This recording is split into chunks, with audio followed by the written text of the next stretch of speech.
Bienvenidos al primer bloque del capítulo 5 de la temporada 3 de Coordenada 3. Muy bien, Ahí va. muy bien. Muy bien. 3-3-3.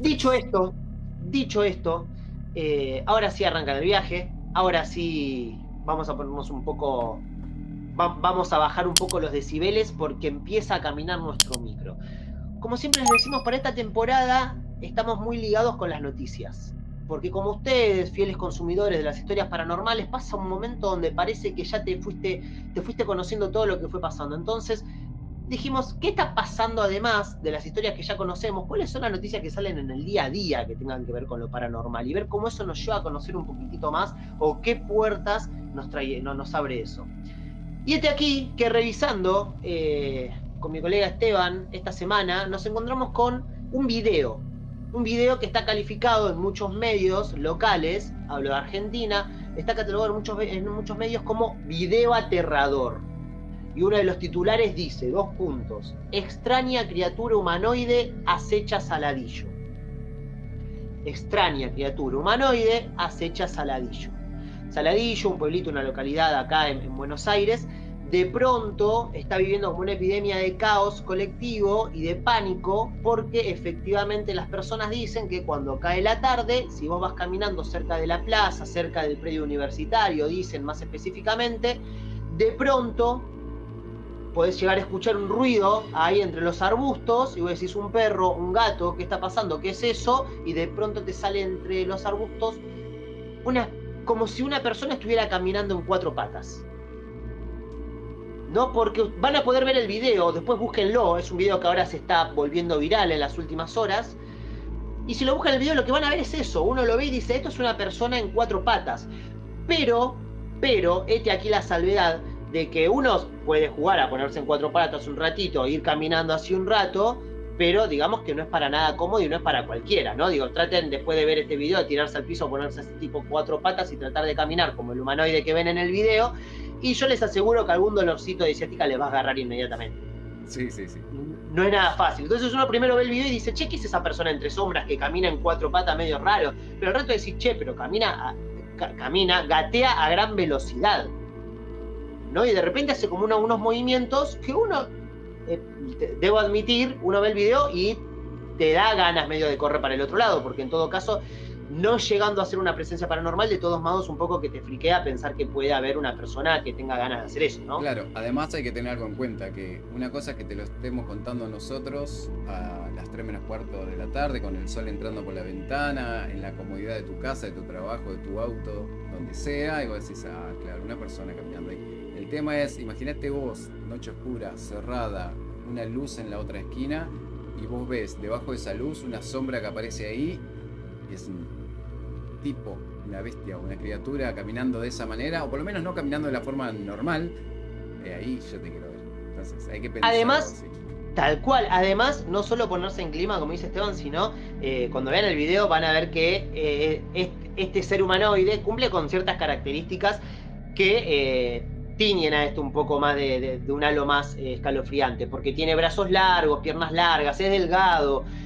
El modo en que le da la sombra y se crea un contraluz hace que no puedas identificar ninguna facción, lo que hace que todo sea un poco más aterrador.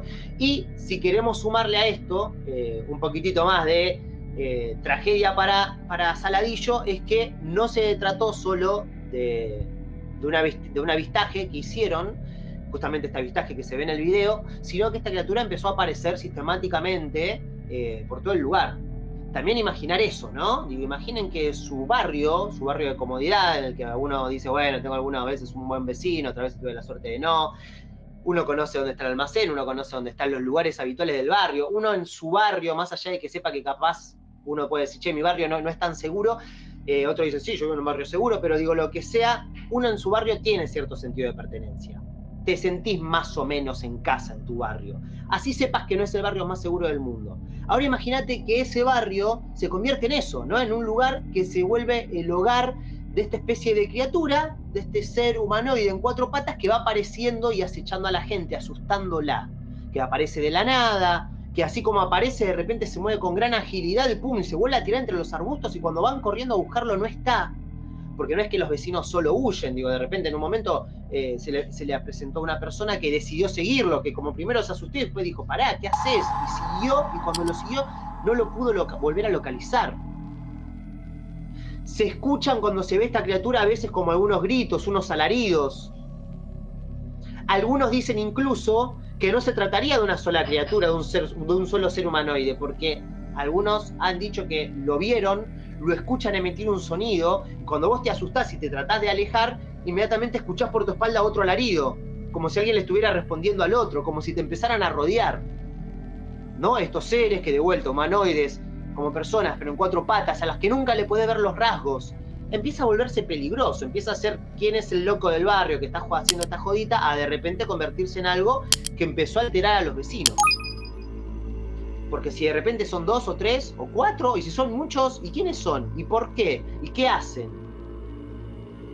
Obviamente, todavía no hay una respuesta a estas preguntas, pero cuando hay muchas preguntas arrancan las especulaciones. Y más allá de que algunos dijeron, che, y si es una especie de secta, y si es una persona con algún problema psiquiátrico y no deja de ser peligroso, pero también habría que ayudarlo de algún modo. Claro. Sí, pero aparte de esas posibilidades, empezaron a surgir otras. Como algunas personas diciendo, ¿y si estamos frente realmente a una criatura? Si finalmente, por más que tenga rasgos humanoides, no estamos hablando de un humano, sino que estamos hablando de una criatura.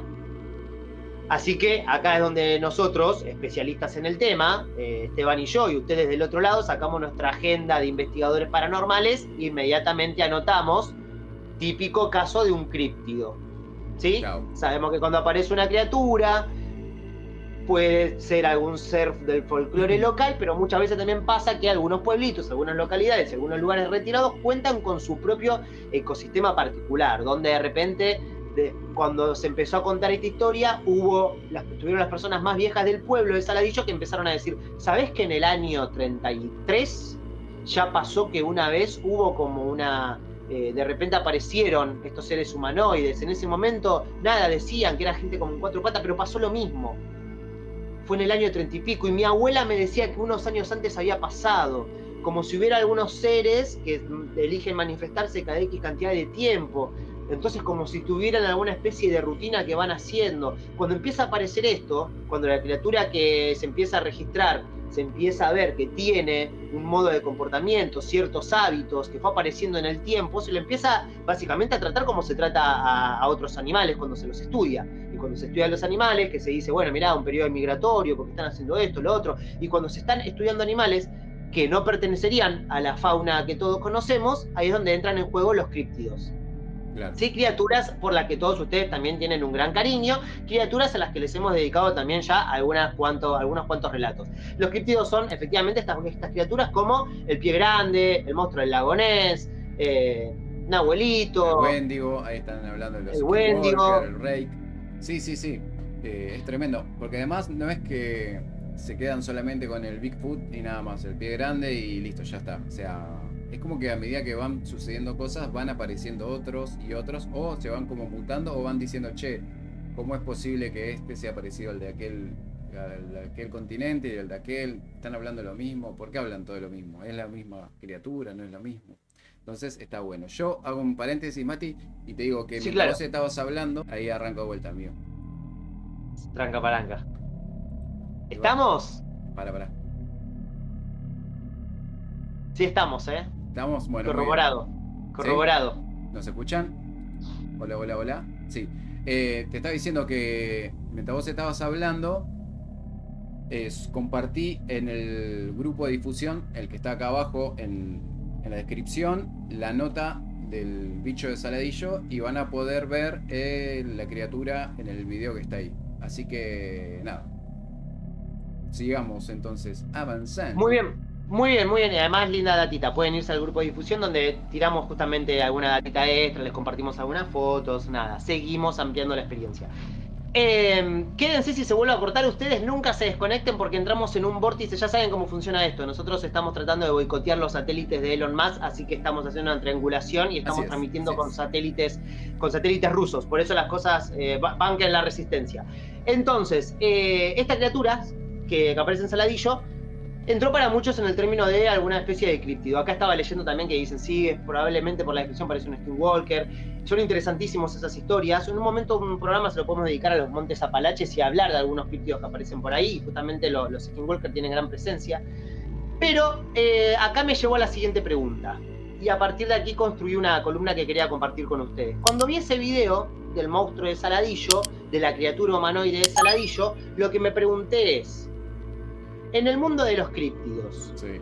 ¿cuál es el video más famoso que existe? El que realmente tenga además la posibilidad de ser un video real, ¿no? Claro. ¿Cuál es el más fidedigno? ¿Cuál es el video que se considera el video del críptido posiblemente más razonable, más creíble?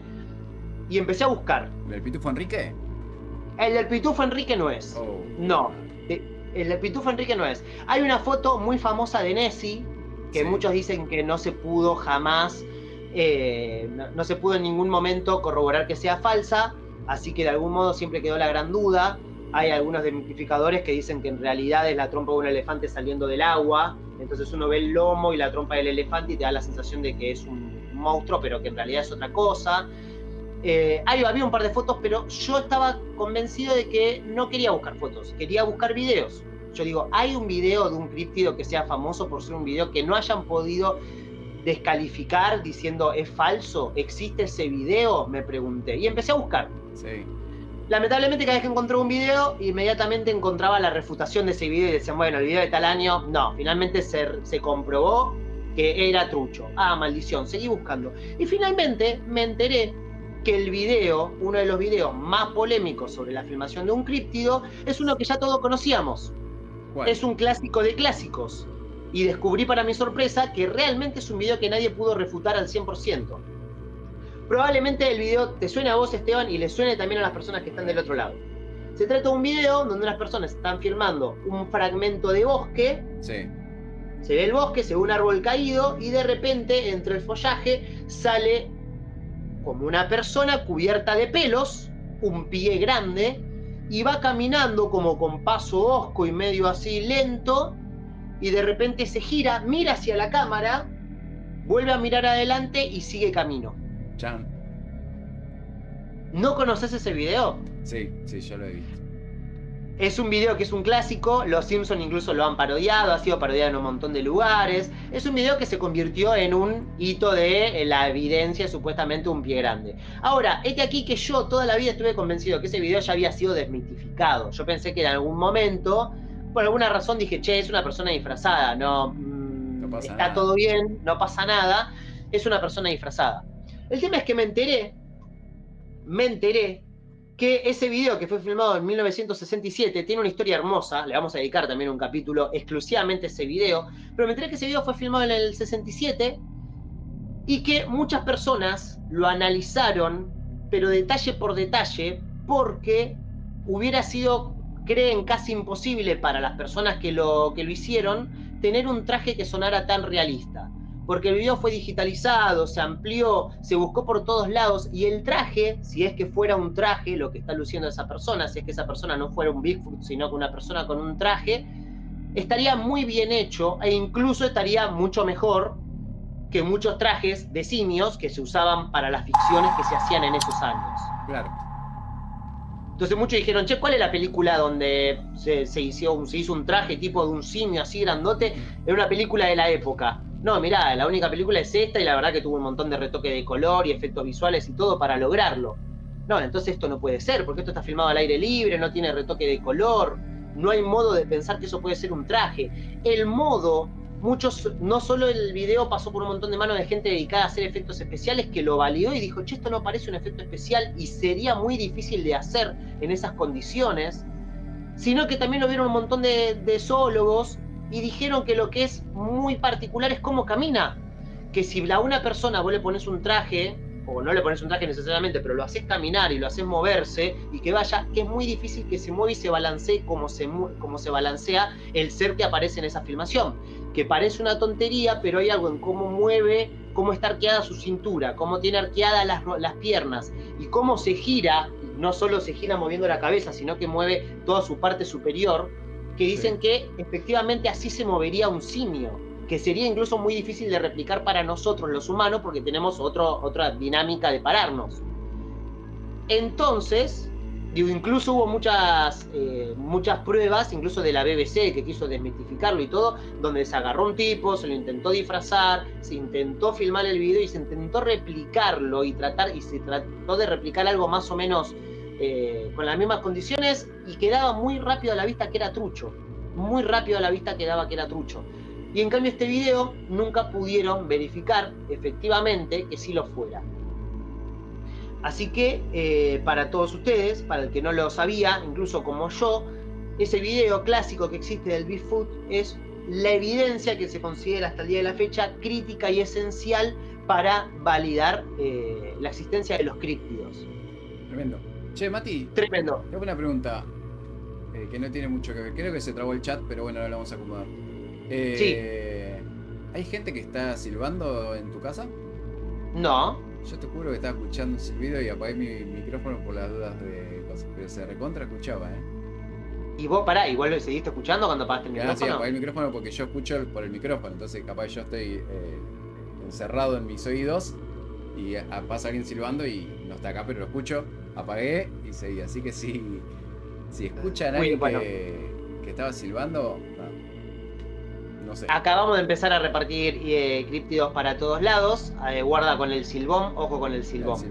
Hay una regla en los Montes Apalaches que es: si escuchás silbar, nunca devuelvas el silbido. Y de hecho, básicamente te dicen: si escuchaste silbar, no escuchaste silbar. Hacete el muy boludo y seguí caminando. Del mismo modo que no tenés que silbar para llamar la atención de nadie. Pero esas son otras reglas. Acá les contaba justamente sobre este famoso video, que nada, lo invito a que lo busquen. Lo invito a que lo busquen porque está buenísimo. Más si uno después tiene todo el bagaje de que se hicieron muchos estudios para ver si efectivamente ese video era real, y aparentemente y con gran chances de que si no es real, al menos estuvo tan bien hecho que fue único en su especie. El tema es que dije: perfecto, este es el video. Y me puse a investigar un poco más, no solo de cómo se hizo el video, sino de quiénes eran las personas que hicieron el video. Y lo que más me interesó al respecto fue que las personas que lo filmaron eran dos personas que efectivamente estaban tras la huella de un pie grande y se habían vuelto como fanáticas de todo ese universo y de todo lo que era la mitología del pie grande, gracias a alguien llamado Ivan Sanderson. Sanderson. Sí. Tiene nombre de persona importante. Ivan Terrence Sanderson. Que cuando dije: a ver, esta persona dice que se volvieron fanáticos de lo del pie grande después de leer algo de Sanderson. A ver, ¿quién es Sanderson? Dije yo también en mi infinita ignorancia, y descubrí que Sanderson, junto a otra persona, sí, tendría que estar básicamente en nuestro... Le tendríamos que hacer un cuadro de honor, porque él, junto a otra persona, de la que hablaremos en otro momento, fueron básicamente los fundadores de la criptozoología como la conocemos hoy en día. A mí me interesa muchísimo conocer de dónde vienen estas cosas, ¿no? Digo, ¿cómo fue que arrancó la criptozoología? ¿Cómo fue que arrancó el mito del Triángulo de las Bermudas? ¿Cómo fue que arrancó la ufología como la conocemos hoy en día? Me interesa analizarlo no para refutarlo, ni mucho menos, sino que justamente para encontrar las raíces. ¿Quiénes fueron los primeros en poner estos temas en agenda? Claro. Me parece súper interesante. Y no me defraudé porque cuando leí la biografía de Sanderson y todo lo que él hizo y todo en lo que fue, de algún modo estuvo a la vanguardia, creo que ustedes como yo van a terminar medianamente enamorados de su figura. Y voy a pasar a narrarles un poco de él, las experiencias extrañas que vivió y las cosas que fueron pasando alrededor de sus años. Resulta que Sanderson nació en 1911 en Suecia, en Escocia. Fíjense qué loco, nace en Escocia, una persona que luego, la tierra del mítico Nahuelito, ¿no? Una persona que va a terminar forjando la criptozoología. Y Sanderson ya nace con una particularidad, sí. Y es que nace con el doble de los cromosomas de una persona normal, porque Sanderson había nacido con 3 riñones, lo que hacía que tuviera el doble de cromosomas, y durante mucho tiempo fue investigado siendo niño como una especie de mutante. Y todos intentaban adivinar qué podría llegar a estar alterado en él ahora que habían descubierto este asunto. Pero No descubren eso, nada muy o sea, particular, pero lo cierto es que Sanderson rápidamente sí empieza a forjarse, de todos modos, de una vida llena de cosas extrañas. A muy corta edad, su padre estaba dedicado a todo lo que tenía que ver con la biología, a todo lo que tenía que ver con los animales, le encantaba todo ese universo.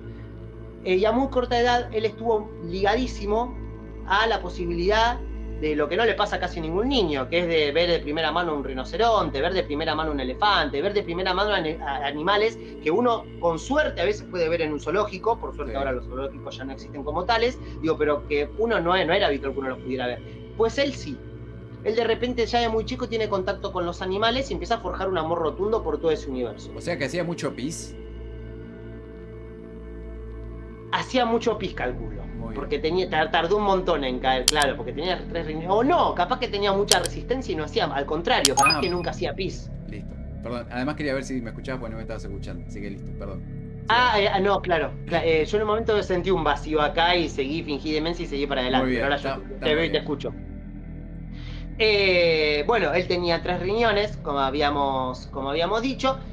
Era fanático de los animales. Y en un momento estuvo un poco en peligro su amor por el mundo animal, porque resulta que su padre, que no solo estudiaba animales, sino que empezó a trabajar con animales, lo que hacía también era alquilar animales para películas, y en un momento su padre termina muriendo atropellado, justamente, pasado por encima por un rinoceronte en medio de una filmación. Chao.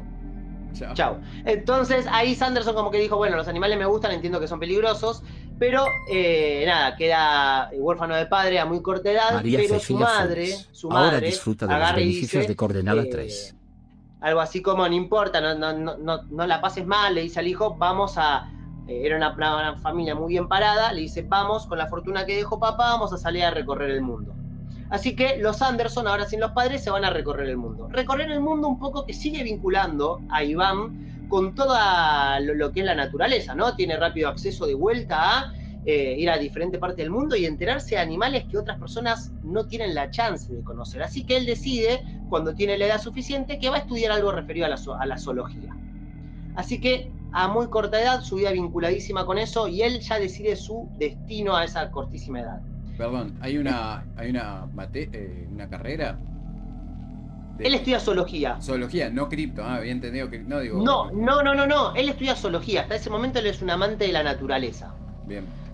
Se vincula con la naturaleza, y el tema es que, siendo muy joven, y porque es una persona muy dedicada, le empiezan a dar ciertos encargos, como por ejemplo, estamos haciendo una recolección para ver la cantidad de roedores y sus variantes que hay en tal parte de tal país, y lo mandan a hacer cosas muy específicas y hacer esas misiones a diferentes partes del mundo, y él aprovechaba cada vez que estaba en algún lugar específico del mapa para de repente decir, che, acá donde hay una zona que realmente esté tomada por la naturaleza, un bosquecito, un lugar que esté menos explorado por el hombre, claro. Y mirá por allá. Y él aprovechaba, iba y recorría. Y ya muy de joven empezó a contar con total naturalidad que él estaba convencido que en los bosques y que en las cuevas y que en los lugares a donde el humano no había llegado, la vida animal se comportaba diferente. No solo los animales tenían otros hábitos, y no solo los animales que conocemos se comportaban muy diferente en su hábitat natural cuando estaban bien alejados del hombre, sino que realmente había animales que se estaban ocultando de nosotros. Él dice, no resultaría extraño y sería natural y lógico, porque así se comporta la naturaleza, que cuando hay un depredador o alguien hostil o alguien muy invasivo, hay especies que buscan escaparle a eso, porque no quieren quedar expuestas, porque no les gusta confrontar, porque son especies más pacíficas o porque son especies que se saben en el determinado punto de la evolución o de la cadena alimenticia y buscan escapar. Entonces él dice, no sería para nada lógico que haya animales que estén buscando escapar conscientemente de nosotros todo el tiempo. Y él lo plantea no como algo loco, sino como una cosa que se tendría que entender como por lógica. Y empieza a hablar mucho de esto, y él con total naturalidad a veces dice, dejaba constancias en sus diarios de que, che, estando en el bosque, vi una huella que claramente no pertenece a ningún animal estudiado hasta el momento. Dejo constancia, dice él. Y él iba dejando constancia de cosas que para él era natural. Tarde o temprano los humanos teníamos que seguir descubriendo más y más animales, porque era lógico que nos pasara. Hasta que en determinado momento él no se encuentra con una rama rota que le indica la presencia de alguien, no se encuentra con una huella, no se encuentra con un pedazo de piel extraña, no se encuentra con escamas raras, no se encuentra con esas cosas que él ya había empezado a notar en sus diarios, sino que efectivamente él tiene un encuentro con una especie de ave gigante que él describe como si fuera una especie de pterodáctilo, ¿no? Como una especie, él dice, es una especie de dinosaurio, un ave prehistórica, sí, pero también una especie de, tal cual, también medio murciélago, dice él. Así que básicamente es como lo que conocíamos nosotros como un dinosaurio alado. Sí. Él dice que tiene una experiencia de primer grado, de primera mano con uno de estos animales. Es el animal que ven abajo de la miniatura, básicamente. Un animal similar a ese. Él después empieza a buscar, empieza a preguntar, empieza a investigar y se da cuenta que durante muchísimos años, en muchas culturas no muy lejanas, se tenía registro de que capaz habían visto esos pájaros o que incluso los habían cazado. Claro. Y él empieza como a hablar de que, che, no es raro. Digo, si uno se aleja un poco, empieza a ver estas clases de animales.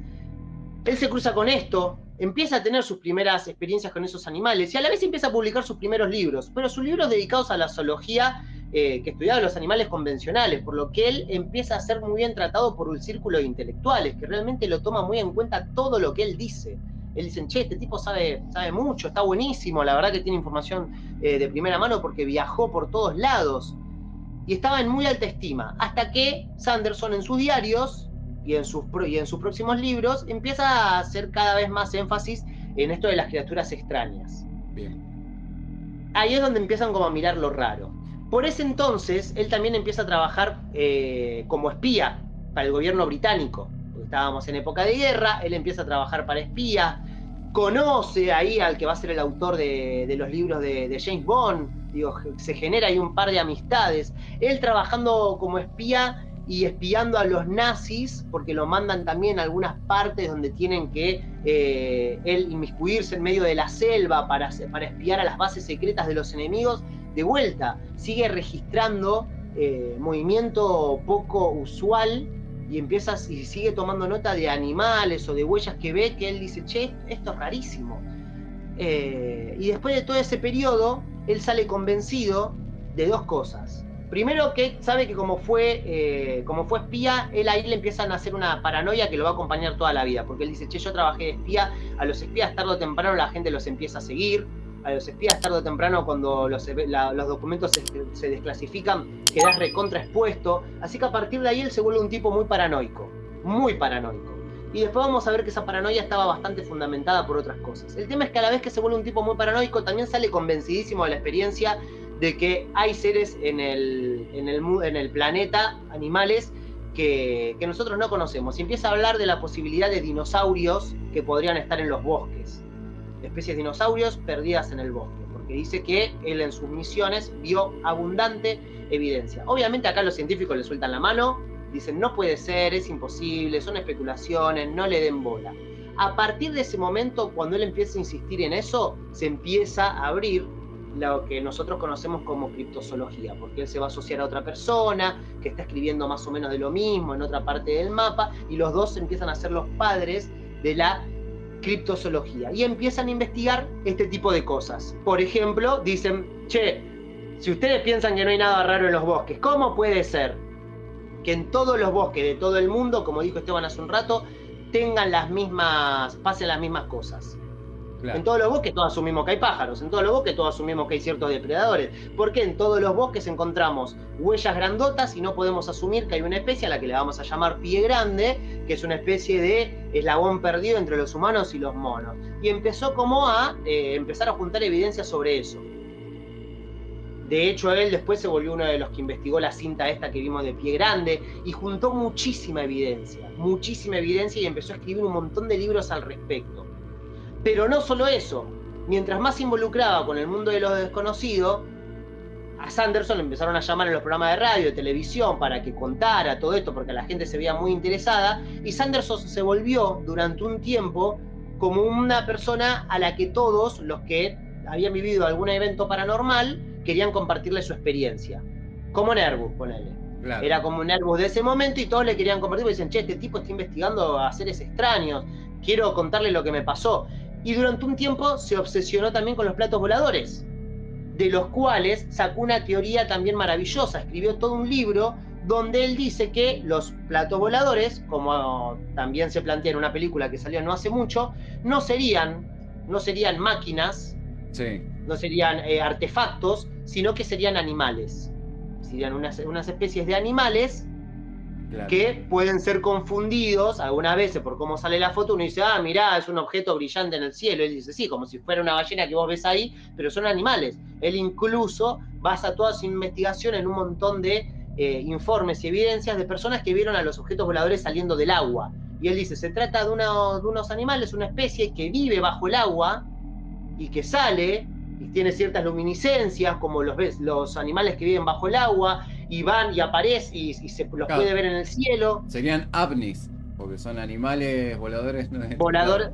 Algo parecido. De hecho, él está convencido hasta el último día de su vida que son organismos vivos, que los objetos voladores no identificados son organismos vivos, y presenta un montón de evidencia. De hecho, recuerden, los que no lo vieron, que en el programa donde hablamos de Marte y toda la bola, un poco les contamos que hay una nueva tendencia en la ufología, que es pensar que en serio hay criaturas que de algún modo tendrían comportamientos como células, y que estarían por sobre nosotros, habitando una parte de la atmósfera, y que podrían haber sido confundidos con platos voladores en infinita cantidad de veces. Así que no estaría erróneo la teoría de Sanderson de pensar que se trata de seres vivos, claro, que andan volando por ahí. Como la película Nope, ¿no?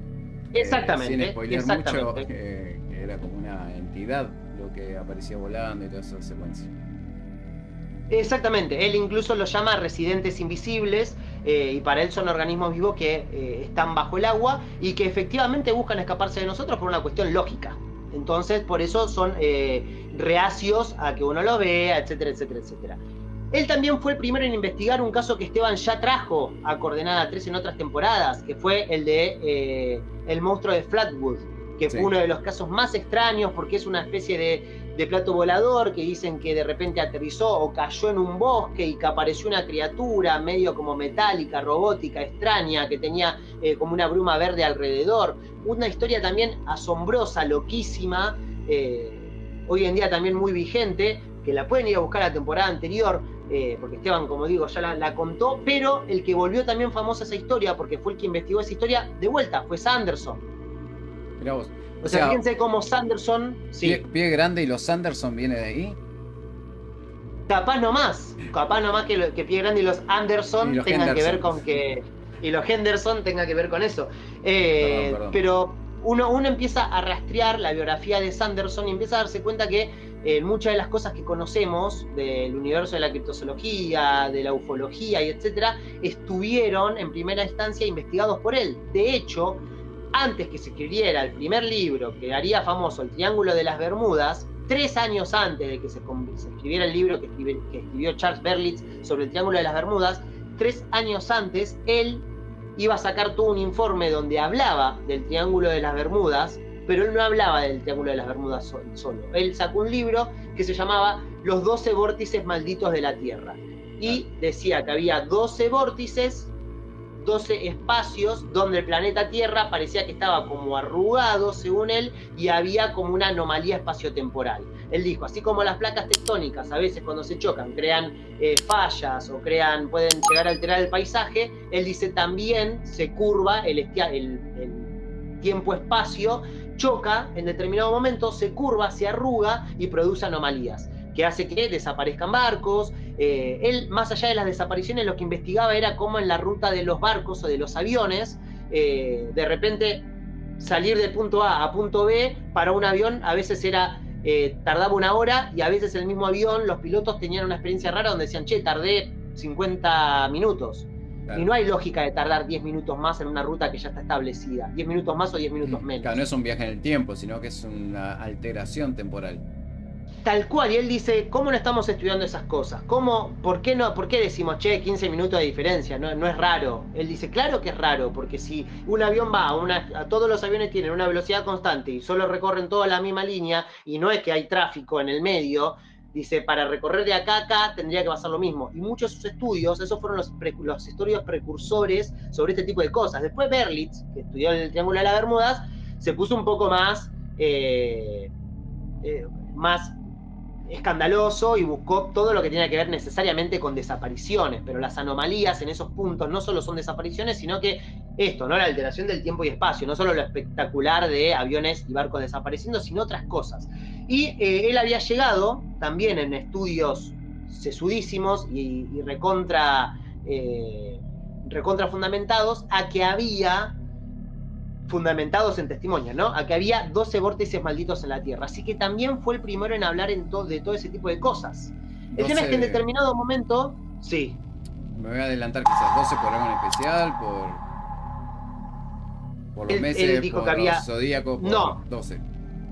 Dijo que eran 12, estaban distribuidos en el mapa, todos más o menos estaban situados como si fueran en unas coordenadas similares en relación a los ejes. Todos Bien. Más o menos estaban sobre un mismo eje, pero dando la vuelta al mundo. Perfecto. De hecho, después salieron un montón de teorías que dicen que hay líneas en el mundo que de algún modo vos las mirás y las trazás, ponés una regla sobre el mapa y decís, che, acá siempre pasan cosas raras. Y vos lo trazás y decís, uy, justo en la otra punta del mapa estarían las pirámides de Egipto en esta altura. Claro, no, y empieza no como... quiero chapear, pero lo investigamos para History, chicos y chicas.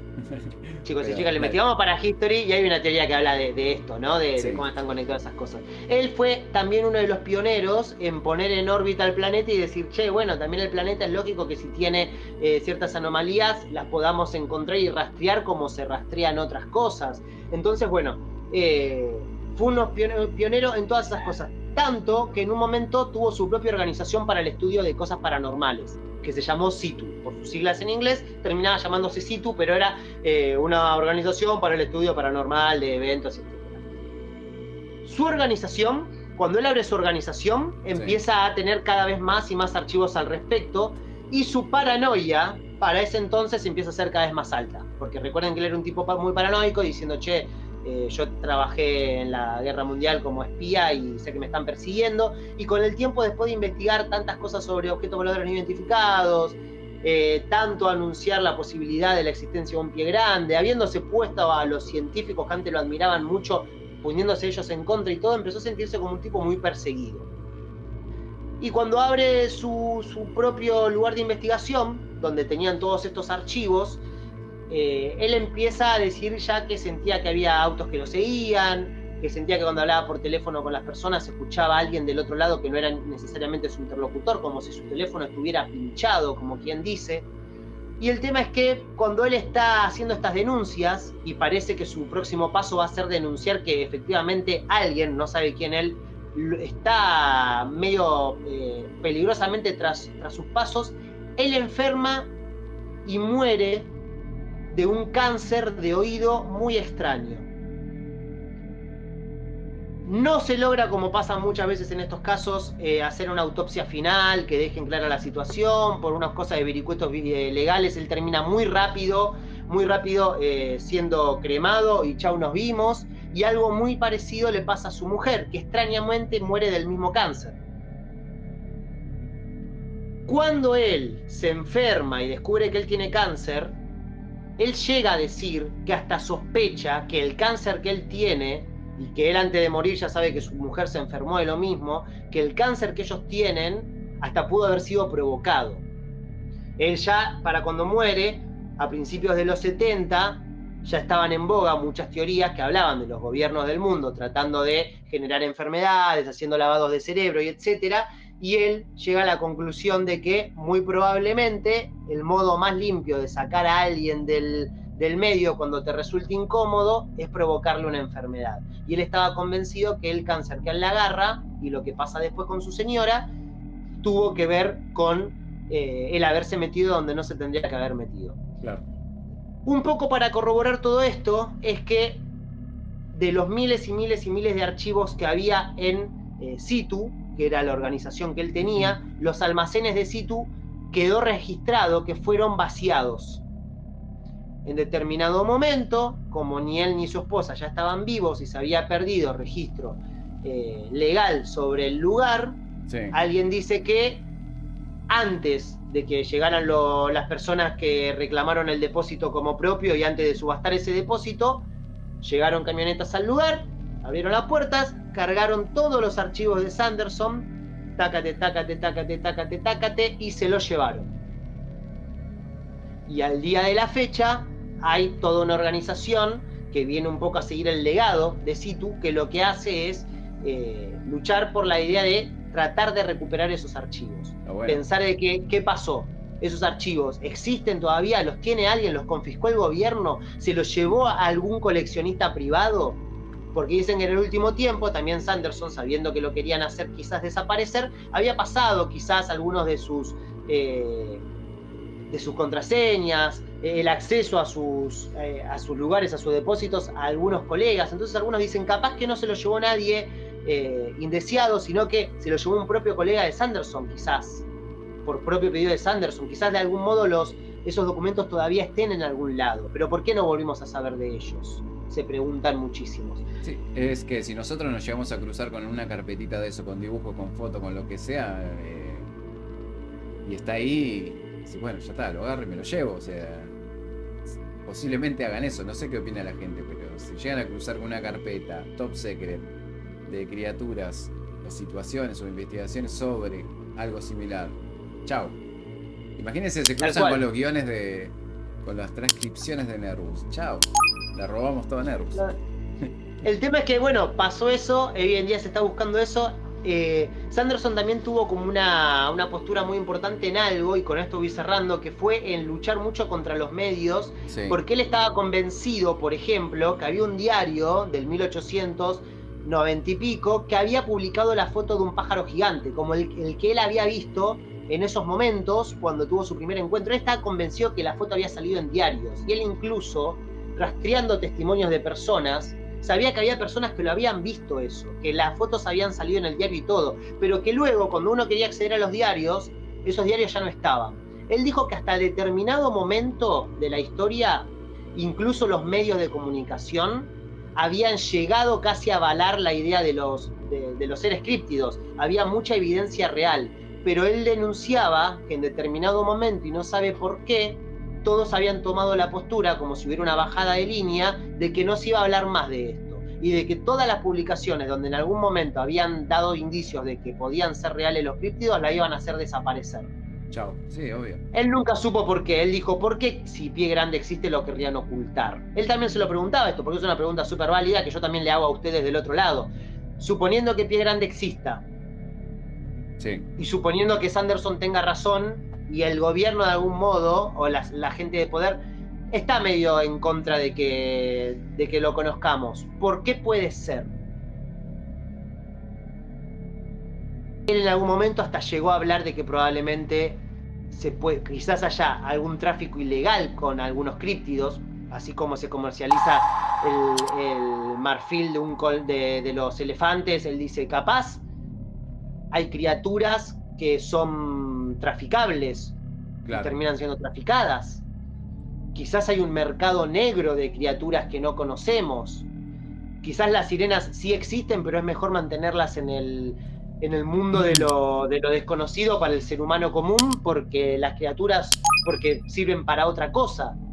Claro, entonces además, imagínense si hacen pelota a animales que tienen marfil o alguna que otra particularidad en su pelaje, como hay muchos que ya están extintos por un tema de eso, que parecen una hiena y parecen leopardados. Imagínense, aparece una criatura extraña, la hacen bolsa. O sea, las personas que además estudiaba zoología, o sea, no es que se va a cruzar con algo y dice, bueno, lo meto en una jaula y lo empiezo a pasear por todo. No, lo primero que debe pensar es, bueno, pará, es una criatura, vamos a tratar de cuidarla.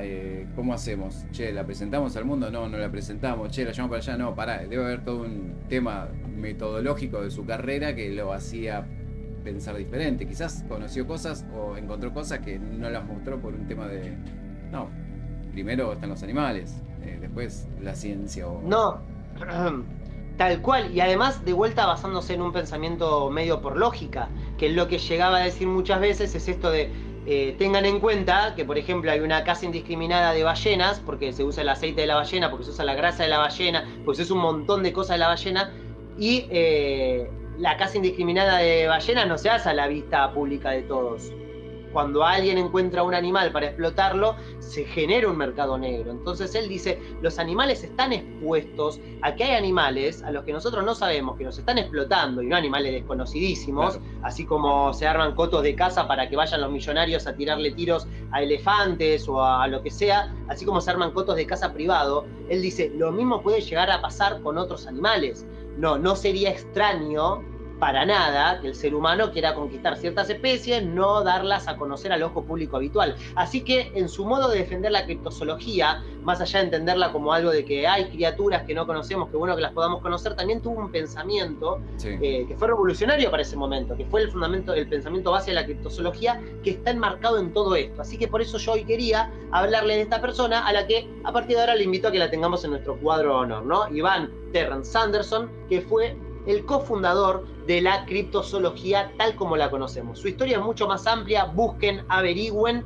es muy interesante, y yo prometo seguir también, si les interesa, por supuesto. Ahora nos van a decir ustedes en comentarios, vamos a pasar al otro mood y vamos a leerlos un poco en comentarios, pero nos van a decir si nos interesa esto de ir conociendo justamente a las piedras fundacionales, a las primeras personas que fueron las encargadas de hablar de tanto de los temas que hoy en día nos desvelan.